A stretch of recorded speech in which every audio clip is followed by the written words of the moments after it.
bagaimana sebenarnya proses perumusan naskah proklamasi kemerdekaan Indonesia itu terjadi. Yuk, mari kita simak penjelasan berikut ini.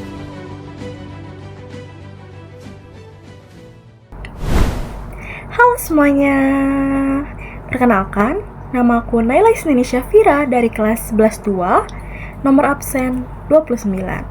Pada video ini, aku akan membahas secara khusus tentang perumusan naskah proklamasi kemerdekaan Indonesia, yaitu proses penyusunan teks yang menjadi dasar pernyataan kemerdekaan bangsa Indonesia. Perumusan naskah proklamasi ini dilakukan pada malam hari tanggal 16 Agustus 1945 hingga dini hari 17 Agustus 1945. Proses perumusan ini berlangsung di rumah Laksamana Tadashi Maeda yang beralamat di Jalan Imam Bonjol nomor 1, Jakarta. Kenapa sih malah rumah Laksamana Tadashi Maeda ini dipilih?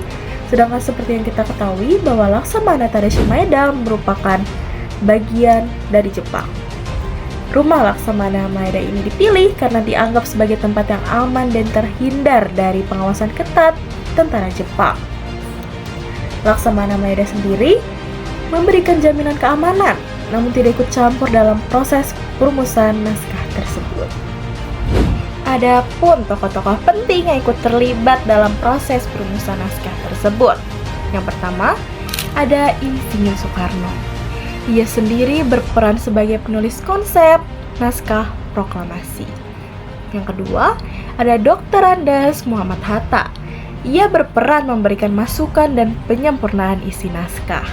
Yang ketiga, ada Ahmad Subarjo yang turut menyumbangkan gagasan, terutama pada bagian awal kalimat proklamasi. Namun, selain ketiga tokoh utama tersebut, terdapat pula tokoh-tokoh lain yang hadir dan menyaksikan proses perumusan tersebut, seperti Sayuti Melik, Soekarni, Sudiro, dan B.M. Dia. Proses perumusan naskah proklamasi ini dimulai dengan pembahasan mengenai isi dan redaksi kalimat proklamasi. Para tokoh berdiskusi dengan sangat serius karena kondisi saat itu terasa sangat amat mendesak. Kalimat pertama dalam naskah proklamasi disusun oleh Ahmad Subarjo.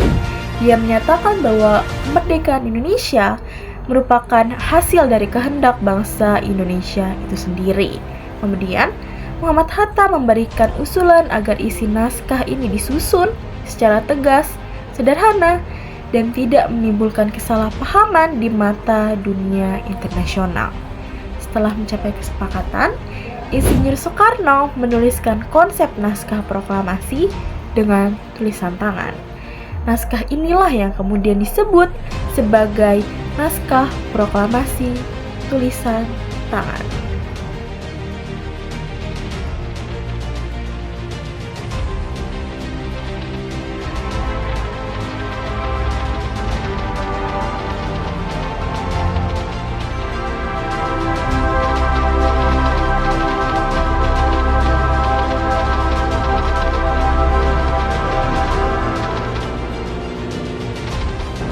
Setelah konsep naskah tersebut selesai, naskah tersebut kemudian diketik oleh Sayuti Melik.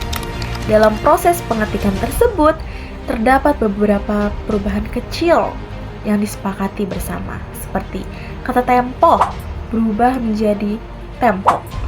Frasa wakil-wakil bangsa Indonesia diubah menjadi atas nama bangsa Indonesia.